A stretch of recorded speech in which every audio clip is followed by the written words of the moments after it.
The next project we're going to be doing in Crafts 2 is basketry. We're going to actually be making an egg basket like the one that you see here.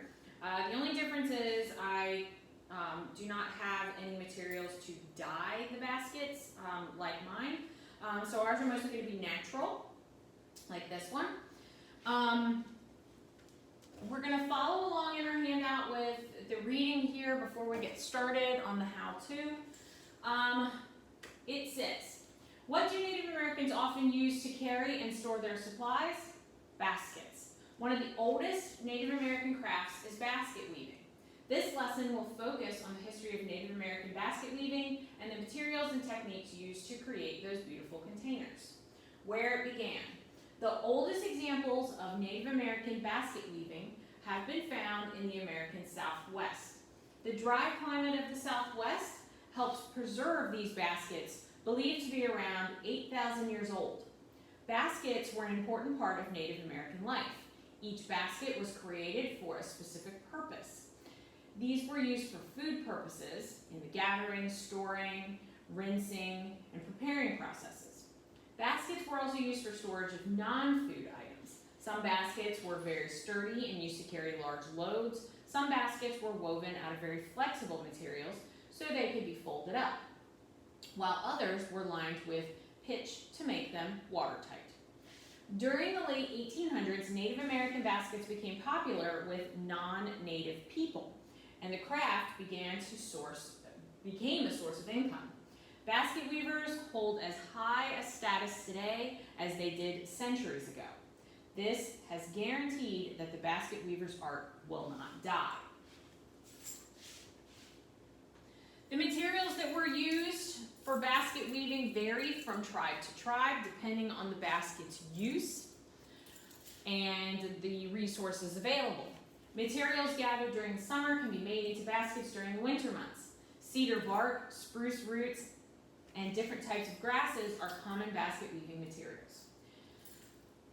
For our project, we're going to be using natural basket reed that I buy from an art supply store, so we're not going to be going out and foraging for our own things. The Native Americans of the Northeast use sweetgrass or ash splints for baskets, while tribes of the Southeast use bundled pine needles or river cane. Basket weaving techniques. There are 4 basic basket weaving techniques. There's plaiting, wicker weaving, twining, and coiling. We're going to be using the wicker weaving method. All weaving techniques except coil use wefts and warps, just like the vocabulary that we learned when we did our tapestry weaving project, where we did it on that small loom and we weave with yarn. Weaving is an over-under method of combining the weft and warp to each other. Many baskets have intricate designs woven into them. These designs might be unique to the individual basket maker. Here is a picture example of what plaiting is. We are not using that type, but I like to include it just because it shows you a different type of weaving method. Keep scrolling down. Here are some examples of some Native American weaving processes. You can see, you can kind of get an idea of how large some of these baskets were and then also how small. Here's an example of, I think these are like the same example, different people working, but same type of process. And then these are actually some Native American baskets. They look like pottery. They don't even look like baskets. Okay, here are some examples of what we're going to be making, egg baskets. We're going to be using this design right here. I kind of want to point out because it's kind of important.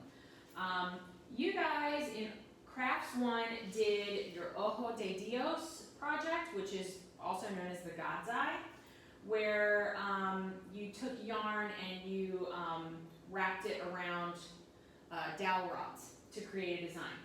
This design we are going to be using as part of our basket. It kind of holds the whole basket together. Here's a couple of other examples. I like this one because it shows kind of how you get started. These guys right here are known as the spokes. You're going to be using that to kind of hold your basket shape. But I also wanted to point out this one because if you look, you can see the spokes in this one, and you can tell that those spokes are not the same all the way around. Like this one creates a very rounded look for the basket. This one has some very long spokes that kind of make the bottom flatter. So that's just a consideration when you do yours. Supplies that you're going to need for this: scissors, a water basin. You can use any old household bowl, or you can pull the plug up in your sink and use your sink, but you're just going to you're going to need a place to soak your basket reed as you're working. Masking tape and your basket reed. You're going to have 3 different types of reed. You're going to have a large round reed, you're going to have a large flat reed, and then you're going to have a small round.